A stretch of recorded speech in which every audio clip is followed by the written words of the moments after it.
আর কিছু আছে চিলে কান নিল টাইপের মানুষ, যা দেখবে অনলাইনে যা আসবে দেদারসে প্রচার করা শুরু করবে। তুমি যে মিডিয়া, তুমি যে ফেসবুকে ইউটিউবিং করছো, ফেসবুকিং করছো, কখনো কি আমাকে জিজ্ঞেস করেছিল, আমাদেরকে জিজ্ঞেস করেছিল ভাই কি হয়েছে আপনাদের সাথে? তুমি এক পক্ষের কথা শুনে গালিগালাজ করছো, চরিত্র নিয়ে কথা বলছো, টাকার কেলেঙ্কারি দিচ্ছ। আর সবচেয়ে কষ্ট পেয়েছি আমি এখানে কিছু আলেম ওলামাও এর পক্ষে সাফাই গাওয়া শুরু করেছে।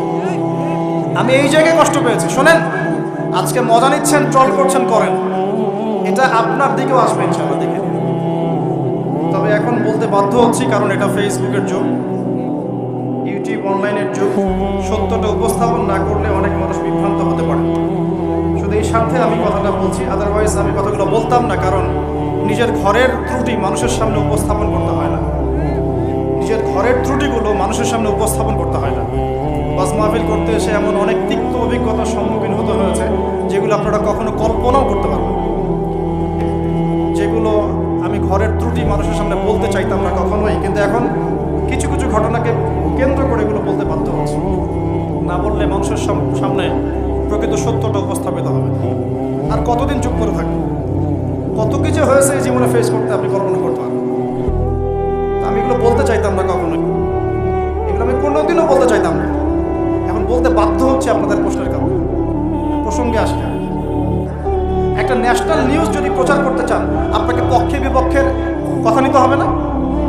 একটা ন্যাশনাল নিউজ প্রচার করবেন, তাহলে বাদী বিবাদী উভয়ের কথা শুনতে হবে না? এই হলুদ সাংবাদিকতা, টোটালি হলুদ সাংবাদিকতা। এর পিছনে কি উদ্দেশ্য? উদ্দেশ্য হচ্ছে 1 নাম্বার ওয়াজ মাহফিলকে বিতর্কিত করা, নাম্বার 1।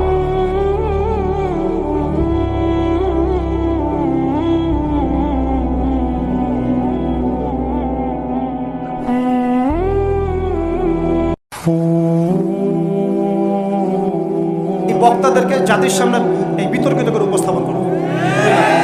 3 নাম্বার, আপনি যদি একজন বক্তা বা আলেমকে বিতর্কিত করতে চান, 2টা ইস্যু লাগবে আপনার। 1 নারী কেলেঙ্কারি, 2 অর্থের কেলেঙ্কারি। টাকার জন্য যদি আমরা মাহফিল করতাম, আজকে আমার আজকে 10তলা বাড়ি থাকতো। একদিনে চাইলে আমি 10টা মাহফিল করতে পারতাম। টাকার জন্য যদি আমরা কাজ করতাম, দিনের কাজ, তাহলে আমার নামে শত শত বিঘা জমি থাকতো। আমি আল্লাহর বান্দা, আল্লাহর জমিনে বেঁচে আছি কারাগারের জীবনে, আমার 100 কোনো জমি নাই পৃথিবীতে, 100 আল্লাহর কসম করে বলতেছি।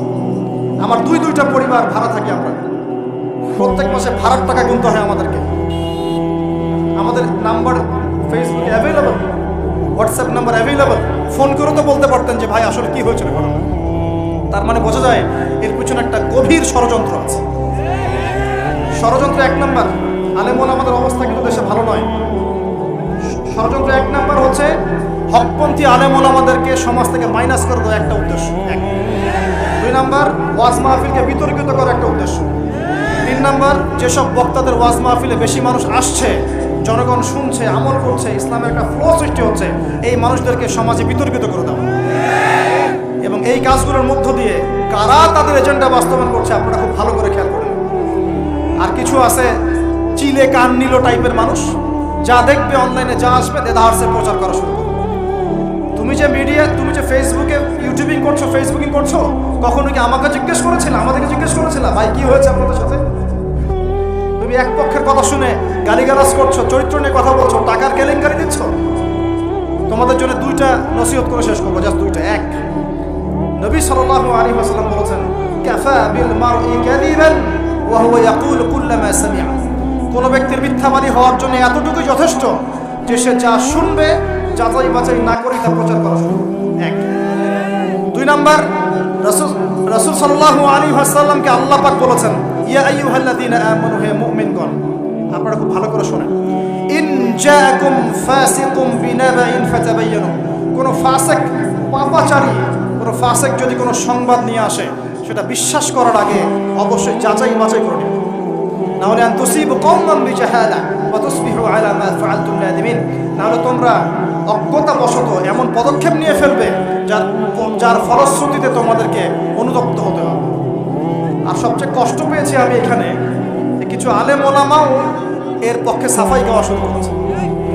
আমি এই জায়গায় কষ্ট পেয়েছি। শোনেন, আজকে মজা নিচ্ছেন, ট্রল করছেন, করেন, এটা আপনার দিকেও আসবে ইনশাআল্লাহ, দেখে। কারণ এটা শুধু আমাকে উদ্দেশ্য করা নয়, এর উদ্দেশ্য হচ্ছে পুরো ওয়াজ মাহফিল এবং আলেম ওলামা এবং পুরো কমিউনিটিকে বিতর্কিত করা। আপনার উচিত ছিল নিজের ভাইয়ের পাশে এসে দাঁড়ানো, আপনি উল্টা মজা নিয়েছেন। এগুলো আল্লাহর আরশ পর্যন্ত পৌঁছে গেছে ইনশাআল্লাহ। আল্লাহ পাক অচিরেই এর ফলাফল না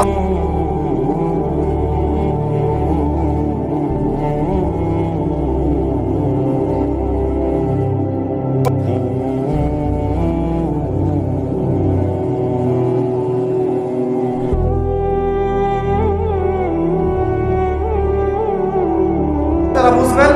জেনে নিয়েন যে আমি কি দোয়াটা করছি। আমি আল্লাহর কাছে দোয়া করছি আল্লাহ পাক সত্যের পক্ষে থাকেন, মিথ্যার বিপক্ষে থাকেন। এখানে ইসলামের বদনাম হয়েছে, আলেমের বদনাম হয়েছে এবং আল্লাহর দ্বীনের দায়ীদের গায়ে আঘাত এসেছে এবং মিথ্যা প্রপাগান্ডা চালিয়ে চরিত্র হনন করা হয়েছে। আল্লাহর কাছে দোয়া করছে আল্লাহ পাক যেন একাই এই জালেমদের বিরুদ্ধে আমাদের পক্ষে যথেষ্ট হয়ে যান।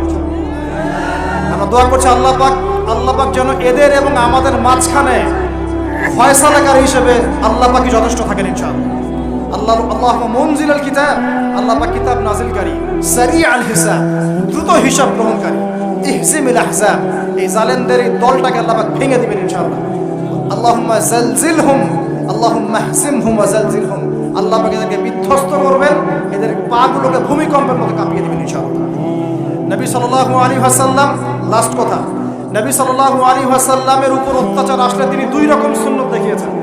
এক, তিনি মাফ করে দিয়েছেন। যদি ওরা ক্ষমা চাইতো আমি মাফ করে দিতাম, যদি ক্ষমা চাইতো আল্লাহর কসম মাফ করে দিতাম। ক্ষমা না আছে, উল্টা তারা মিথ্যা প্রপাগান্ডা চালিয়েছে, এর কোনো মাফ নাই ইনশাআল্লাহ। আল্লাহ রাসূল আরেকটা সুন্নাত, তিনি বদদোয়া করেছেন, হাত তুলে তুলে বদদোয়া করেছেন, আল্লাহ অমুককে দেখে নিও, তমুককে দেখে নিও, তমুককে দেখে নিও। আজকে আমি মাজলুম, আমরা মাজলুম, শুধু সেই বদদোয়া আল্লাহর কাছে করছি। অচিরেই দেখে নেবেন তাদের কি পরিণত হয় ইনশাআল্লাহ। আমরা কিচ্ছু করবো না, কিচ্ছু করবো না, আল্লাহর পক্ষ থেকে কি ফয়সালা হয় খালি দেখে নিন ইনশাআল্লাহ। কারণ আল্লাহর দ্বীনের শত্রুতা করে, দ্বীনের দায়ীদের সাথে, আলেমদের সাথে শত্রুতা করে কোনো জালেম, কোনো ফেরাউন, নমরুদ এই দুনিয়াতে টিকতে পারে নাই, আগামীতেও পারবে না ইনশাআল্লাহ। আর কিছু বলার মতো মন মানসিকতা আমার নাই।